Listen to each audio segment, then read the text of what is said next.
irmãos, a reflexão é no livro dos Atos, do capítulo 21.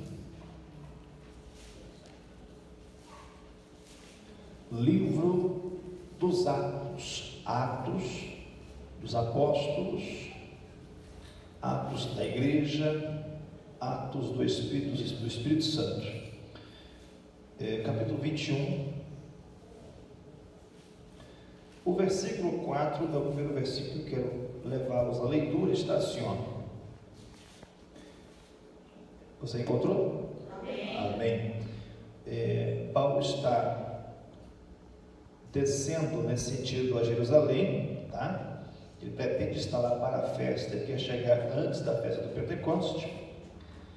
E no versículo 4 é uma parada daquele navio ali na Síria, no porto de Tiro.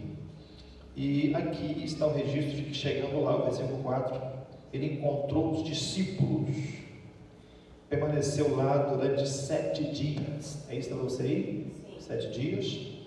E eles, movido pelo Espírito, recomendavam a Paulo que não fosse a Jerusalém. Vocês conseguiram ver que o Espírito aí é Espírito maiúsculo? Então veja quem está falando, né? Movidos eles pelo Espírito. Então é o Espírito Santo que está usando a boca desses irmãos, discípulos, lá para Paulo. Foram 7 dias. Ele disse assim para Paulo: olha, não vá para Jerusalém. Segundo dia, não vá para Jerusalém. Terceiro dia, não vá para Jerusalém. Quarto dia, não vá para Jerusalém. Quinto dia, não vá para Jerusalém. Sexto dia, não vá para Jerusalém. Sétimo dia, não vá para Jerusalém. Capítulo ainda 21, versículo agora, por favor. O 7 vai falar já de Paulo em uma outra cidade, tá? Agora já em Cesareia, na casa de um homem chamado Filipe, que foi um daqueles 7 separados diáconos, aquele evangelista da cidade de Cesareia. O texto vai dizer que ele tem filhas profetas, mas eu quero que vocês observem o versículo 10. Demorando-nos ali alguns dias, desceu da Judeia um profeta chamado Ágabo, e vindo ter conosco, tomando o cinto de Paulo, ligando com ele os próprios pés e mãos, declarou: isto diz o Espírito Santo, assim os judeus em Jerusalém farão ao dono deste cinto e entregarão nas mãos dos gentios. Só até aqui, e você pode dizer amém? Amém. Sente-se, por favor. Bem, queridos, vocês certamente, porque conhecem bem a trajetória, né, desta vida missionária, deste homem que é um ícone nesta afirmação de obra missionária, ele está concluindo aqui, o apóstolo Paulo, a sua terceira viagem missionária, tá bom? É a terceira viagem, e ele está determinado, ele está decidido chegar em Jerusalém por esta ocasião de festa antes do Pentecoste. Mesmo ele tão determinado a esta chegada, ele está impedido pelas situações justamente do seu traslado, né? É uma viagem de barco, como vocês viram, o barco para aqui, para ali. Nesse porto de Tiro ficou ali um pouco mais que 7 dias, tá bom? Aí depois você vai ver que também, por algumas razões, né, o texto vai dizer, no versículo 10, que ele demorou-se na casa do Filipe, e ali diz que ele se demorou alguns dias, tá? E estas referências que nós estamos lendo com vocês é de advertência, como se fosse por uma oportunidade que Deus tem de preparar preparar a esse homem, Paulo, para o que ele iria passar. Então, a primeira referência está dizendo que a recomendação daqueles irmãos era para ele não ir. Já na casa lá de Filipe, em Cesareia, diz que vem um profeta e ele vem justamente da Judéia. E ele se dirige a Paulo, toma do cinto e amarra, liga então as suas próprias mãos e pés e diz assim: isto diz o Espírito Santo, farão isto com o dono desse cinto, amarrarão ele assim, desse jeito. E ele fez o gesto de ele amarrado pés e mãos. Bem, queridos, nós estamos falando sobre verdades libertadoras. Por quê? Porque eu entendo que este é o melhor ano da minha vida e é o melhor ano da sua vida. E para ele ser o melhor ano, eu preciso em mim mesmo fazer algumas mudanças. E aqui a mudança que eu estou propondo aos irmãos é justamente a mudança de revisão da ação. Você vai agir, você vai responder e fazer, mas depois, fazendo, você deveria e deve então esse ano fazer uma revisão da sua ação. Por que eu peguei esse texto para falar desse apóstolo, justamente desse episódio, para dizer que ele tem uma ação e que ele faz revisão da sua ação? Porque, meus irmãos, a direção aqui é muito importante. Diga assim: a direção é importante. Na realidade, meus irmãos, há um lugar seguro para nós, e não há lugar mais seguro para nós que não seja estar no centro da vontade de Deus. O apóstolo Paulo é essa referência no aspecto de aplicação hoje nesse texto, que para mim é um homem muito sensível a Deus, muito sensível, com uma grande rendição a Deus. Quando ele chega em Jerusalém, como vocês certamente conhecem o contexto, tudo que então está dito aqui dos acontecimentos a ele aconteceu.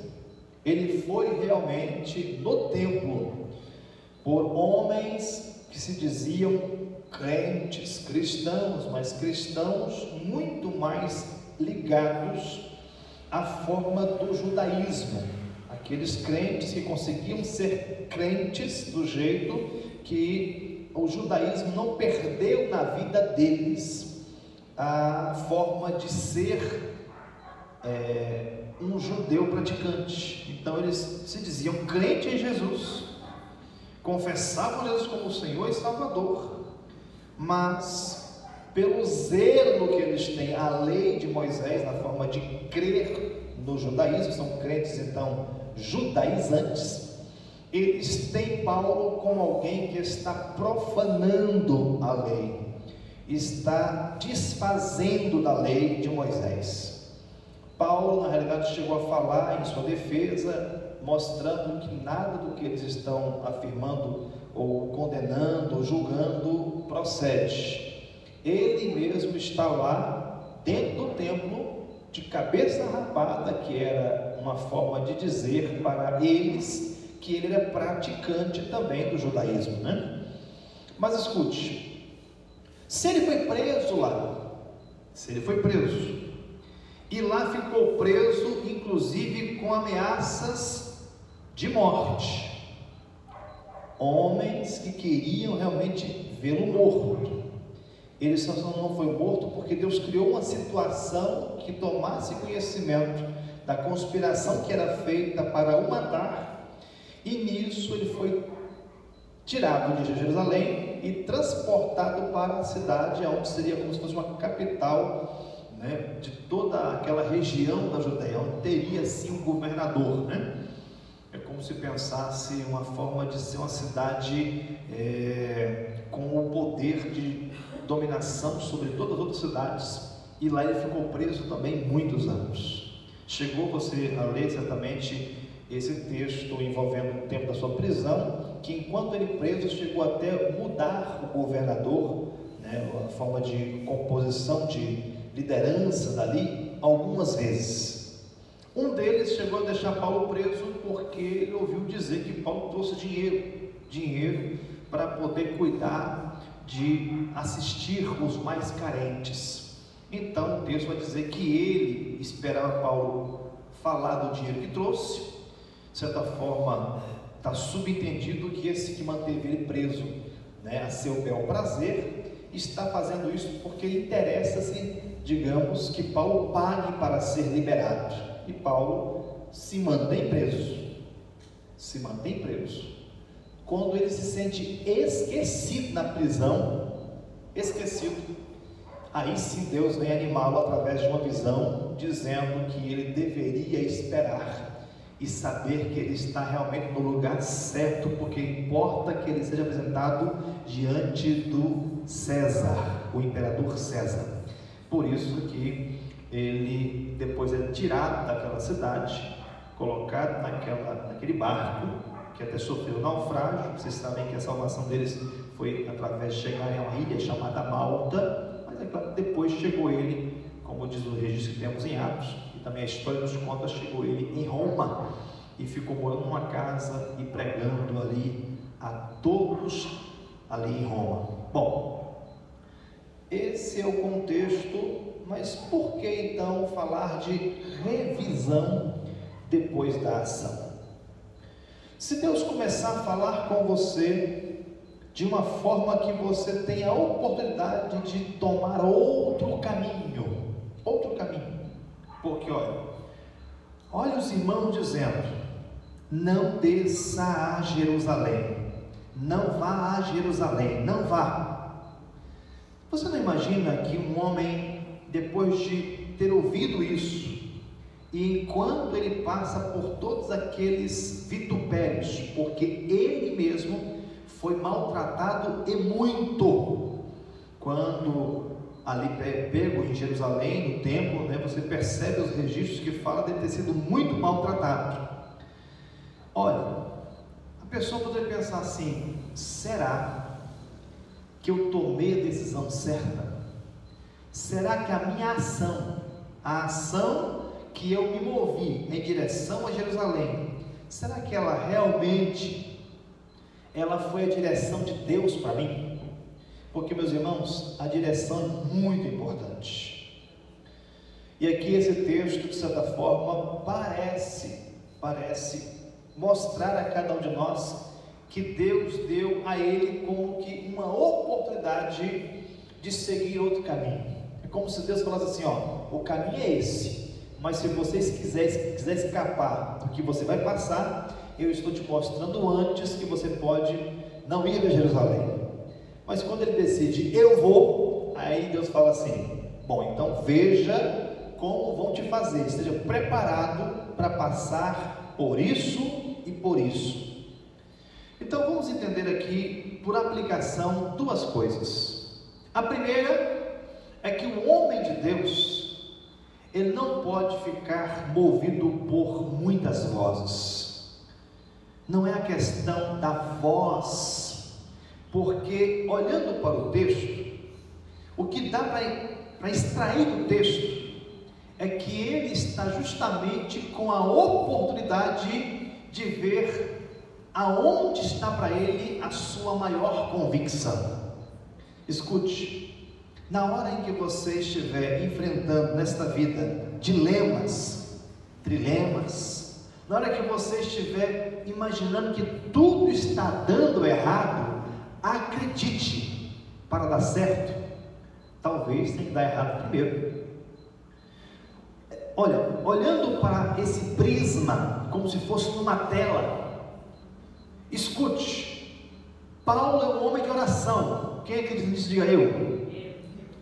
E ele diz aqui a obreiros, no capítulo 20, E ele vai dizer da sua convicção pessoal. Olha o que diz o versículo 22 do capítulo 20. E agora, constrangido em meu espírito, vou para Jerusalém, não sabendo o que ali me há de acontecer. Então, quando ele está dizendo isso aos obreiros, ele fala assim: olha, eu sinto no meu espírito Deus me querendo em Jerusalém. Deus me quer lá. Deus quer que eu vá a Jerusalém. Meus irmãos, é muito importante para o homem de Deus, a mulher de Deus, ele saber o que Deus está comunicando dentro em seu espírito, em você mesmo. Porque na hora que você perceber que está tudo muito difícil, você tem que estar ancorado a sua fé naquilo que é a sua convicção da direção de Deus. A direção de Deus, ele fala assim: eu sei que Deus me quer em Jerusalém, eu sei que há um propósito de Deus comigo em Jerusalém, eu sei que eu tenho que estar em Jerusalém. Então, se ele sabe que tem que estar, só que ele diz assim: ó, eu não sei o que vai acontecer lá. Já pensou? Então, o que dá para entender é que ele agora está ouvindo de Deus, na voz do Espírito Santo, o que vai acontecer. Então não é para ele fugir da direção, é para ele saber que ele se mantenha na direção, sabendo o que o espera, porque ele está dizendo aqui, ó, que não sabe o que vai acontecer. Então agora, Paulo, você já sabe, vão te tomar de assalto, vão te agarrar, vão te amarrar, vão te manietar, vão te prender, é isso. Então, meus irmãos, esse homem não se acovarda, mesmo sabendo que é isso que vai acontecer, porque ele fala assim: é isso que Deus tem para mim, eu vou então na direção, ainda que seja para sofrer. Sabe por quê? Para quem entende isso, sofrer na direção da vontade de Deus é um privilégio. Diga assim: sofrer dentro da vontade de Deus é um privilégio. E é isso que tem que entender. Se o 2020 em você está dizendo é o melhor ano da minha vida, mas se você passar por alguma dor, por alguma perda, por algum prejuízo, por alguma coisa que te faça lacrimejar ou engolir soluço, escute. Se você entrou esse ano com convicção de que é um ano que Deus vai te abençoar, vai te abençoar mesmo em meio a todas essas dificuldades, mesmo em meio a todos os percalços, mesmo em meio a toda uma turbulência. Escute, Deus vai te abençoar mesmo em meio a momentos de angústias e agruras. Por quê? Porque Ele vai te abençoar em tudo isso, para você dizer que foi a sua fé que fez você passar por todos os intempéries. Por quê? Porque é a direção de Deus, servir a Deus com temor e com fidelidade. Servir a Deus com temor e fidelidade, não importa o que você vai passar. Meus irmãos, há uma máxima que diz que o conforto é muito perigoso, e que é o desconforto que nos coloca de pé, que é o desconforto que nos coloca para agir. O conforto chega onde fala assim: eu estou tão confortável que eu estou até estranhando. É verdade, porque o conforto te coloca num comodismo. De repente vai passar um desconforto, sabe para quê? Para você entender que há um propósito de Deus em você, se dispor, levantar e enfrentar, e saber que a vontade de Deus, a direção de Deus é para você estar olhando para a adversidade como uma oportunidade de dizer: Deus está no controle. Aleluia. Agora, queridos, no versículo 23, ele vai falar de uma forma que ele não está enganado. Porque o homem, quando ora, quando tem vida de comunhão com Deus, Deus não se deixa enganar. O Espírito Santo dá a ele alguns flashes, né? Dá a ele alguns toques espirituais. E olha o que ele diz aqui, ó: senão que o Espírito Santo de cidade em cidade me assegura que o que me espera é cadeia e tribulação. Meus irmãos, você vai dizer assim: pastor, que mensagem? Pois é, irmão, que mensagem? Deus falar que o que me espera é cadeia e tribulação. escute, eu não estou dizendo que isso vai acontecer com você. Eu só quero mostrar a você que diante do que ele está tendo nele mesmo, de ouvir o Espírito da parte de Deus, em prepará-lo para chegar a um lugar e passar pela cadeia, passar pela tribulação, é para mostrar que Deus diz assim, ó, se aconteceu isso com você, é porque eu digo a você, você está no caminho certo, está no caminho certo. Então quando você fizer uma revisão, você fala assim, faça uma revisão, está muito ruim, mas é o caminho que Deus disse, é isso que vai acontecer. Está muito difícil, mas é o que Deus disse que ia acontecer.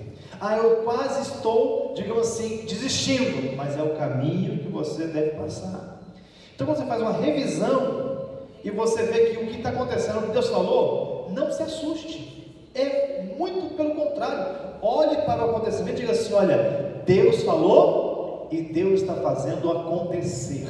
Então bendito seja o nome do Senhor. Deixa eu dizer a vocês algumas coisas que certamente vocês já sabem, mas eu vou ser tão redundante. O apóstolo Paulo, ele preso, ele pôde escrever a maior parte das cartas que nós temos hoje na Bíblia. Então olha só, ele chegou a escrever, eu estou preso, mas a palavra de Deus não está presa.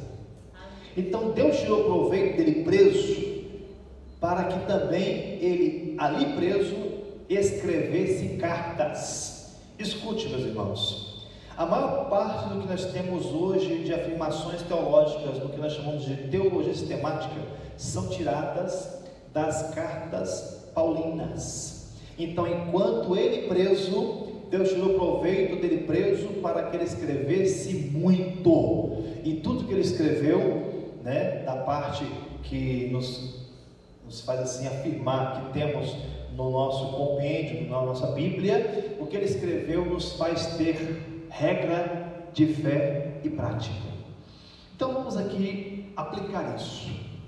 Você vai ter na sua vida algum impedimento, mas no impedimento que você tiver, você não pode fazer uma coisa, pode fazer outra.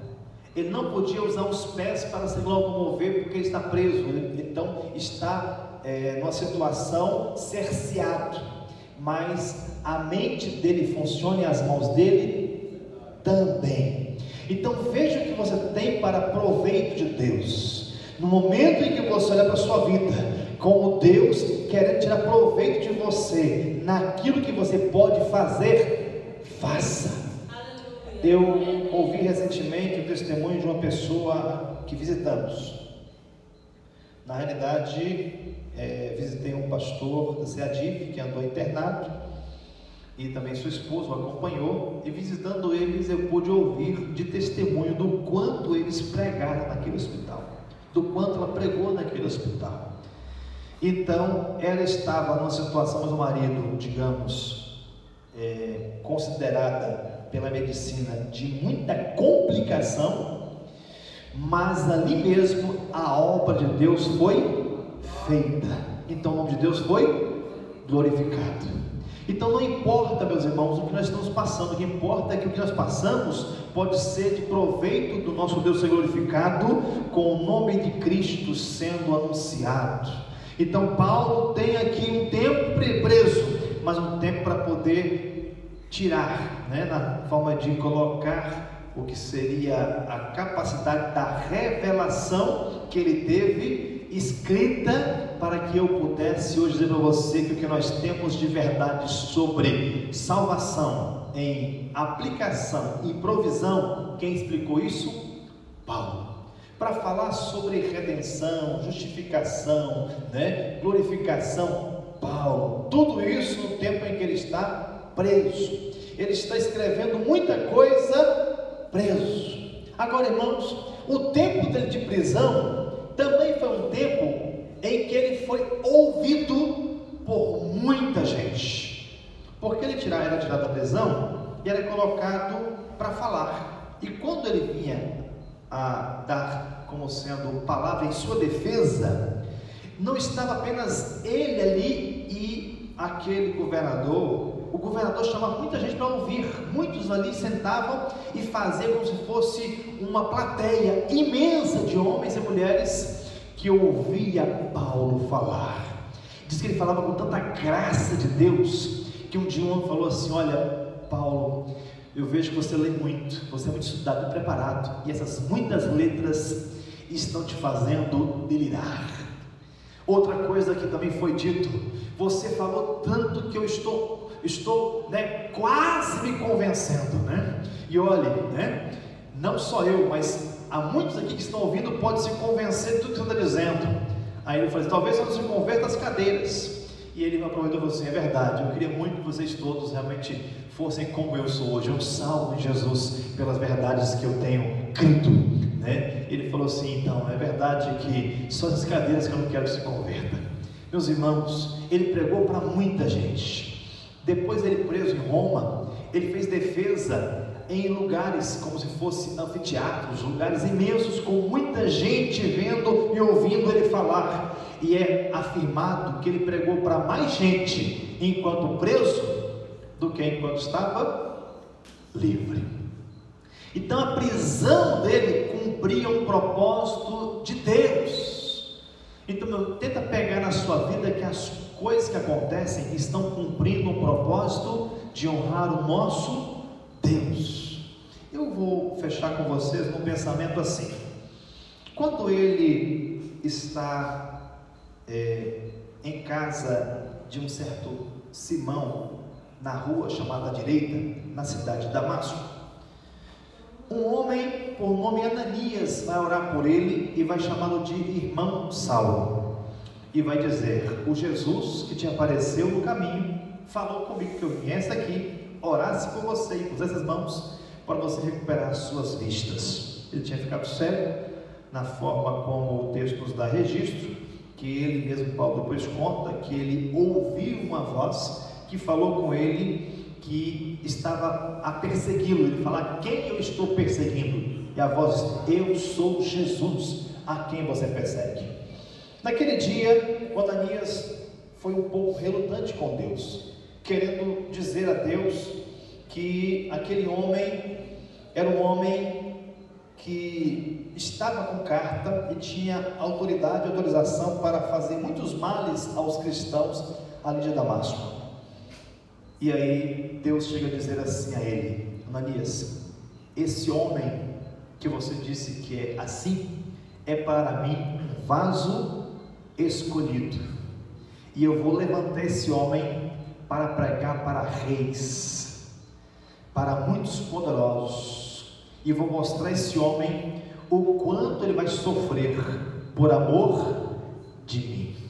Olha, desde o dia que ele se rendeu totalmente a Deus, que jejuou aqueles 3 dias, que recuperou a vista, e então se dedicou depois disso a conhecer Jesus como o único, suficiente Salvador e mediador, e não só a conhecer, mas também a proclamar o nome de Jesus. Ele já sabia que o que Deus tinha com ele era ele estar diante de reis e de poderosos, e que ele ia padecer, sofrer por amor de Jesus, e deveria entender isso como sendo um propósito de Deus ser honrado e glorificado. Irmãos, mais uma vez, faça uma revisão da sua ação. A sua ação, ela é o que você fez, você agir. Então, você chegou até aqui, mas chegou aqui, passe pelo caminho revendo o que te trouxe aqui. Que resultado você está tendo? Qual resultado você está tendo? Se o resultado que você está tendo é dentro da vontade de Deus, você está no caminho certo. Ainda que seja com dor, ainda que seja com choro, com tristeza, com lamento, mas você vai dizer assim: olha, esse é o caminho que Deus escolheu. E Deus, irmãos, Deus se revela nessa tormenta. Irmãos, esse é o caminho do sofrimento, mas você está sofrendo, mas você não sofre só, porque Deus manda anjos confortar e consolar, como fez com Paulo. Paulo passou por conforto e consolo no dia em que ele estava naquela embarcação, aquela que chegou a perder-se toda, que realmente fizeram aqueles homens todo o esforço para salvar aquela navegação, aquela embarcação, mas de tudo que fizeram, nada foi possível. Mas ele disse: o anjo de Deus, o Deus de quem eu sou, o anjo do Deus a quem eu sirvo, esteve comigo nessa noite, me confortou, me consolou, dizendo: desse barco todas as almas vão se salvar. Então, irmãos, se salvaram porque Paulo estava lá. E ele chegou a ouvir assim, e você vai estar salvo, porque importa que você chegue a testemunhar de Jesus diante do imperador, de reis e poderosos. Então, o tempo todo na revisão ele fala assim: eu estou no caminho certo, o barco está quase a naufragar, e depois naufragou, mas ele falou com ele mesmo: eu estou aqui porque este é o propósito de Deus. Aceite para a sua vida que as coisas que acontecem, que você dizia assim, é ruim passar por isso, irmão, é ruim passar por isso, mas se for para a glória de Deus, aceite como sendo algo que vai dar muito fruto, e se der fruto para Cristo, você está, de certa forma, com um grande ganho, porque você pode estar perdendo aparentemente aqui, mas está ganhando muito em agradar a Deus, viver para Deus, e haverá uma recompensa para você na vida eterna. E se nós esperássemos só nesta vida, seríamos muito miseráveis. Paulo vai falar dele mesmo, que ele seria o maior miserável de todos os homens. Irmãos, o nosso ganho é na revisão, dizer assim para você mesmo: eu faço uma revisão, e na minha revisão está valendo a pena. Vamos imaginar uma coisa: alguém que está vivendo mais para Deus, está mais na igreja, está cultuando, está congregando, está dizimando, ofertando, aí de repente fala assim: eu tive a oportunidade de um emprego muito bom e melhor, mas era no horário que eu não ia conseguir congregar. Irmão, foi lucro você dizer para você mesmo: eu quero ganhar menos, mas estar mais tempo com Deus. Você que vai avaliar a sua vida e falar assim: olha, eu tive propostas, bandejas, que eu disse, eu chutei porque era laço. Por quê? Porque estar na vontade de Deus vale a pena. O lucro é servir a Deus mesmo e fazendo a revisão assim: olha, eu estou sofrendo, mas eu sofro dentro de um propósito que Deus já falou comigo, eu estou compelido pelo meu espírito, eu sei que é isso que Deus tem. E quando alguém começa a falar para você assim: não vai não, não vai não, aí você fala assim: bom, quem falou isso está dizendo para eu mesmo fazer agora a minha decisão. A decisão é de fugir, é de acovardar ou de enfrentar. E se for para você enfrentar, você está fazendo o que realmente agrada a Deus. Vamos ficar de pés para nos orarmos ao Senhor. Então, nesse ano, faça uma revisão sempre. Faça a revisão no fim de janeiro, faça a revisão em fevereiro, faça a revisão em março, faça a revisão em abril. E se você falar assim: bom, na revisão que eu fiz, parece que eu cheguei até aqui com muita graça de Deus, cuida de Deus. Amém. Então, o importante é dizer que você chegou com Deus te fortalecendo e te ajudando. Mas se você chegar em algum lugar, irmão, sem Deus, vai ser muito ruim. Porque o que importa é chegar com Deus. E Paulo pode dizer o tempo todo que ele está com Deus e Deus com ele. Vamos orar ao Senhor.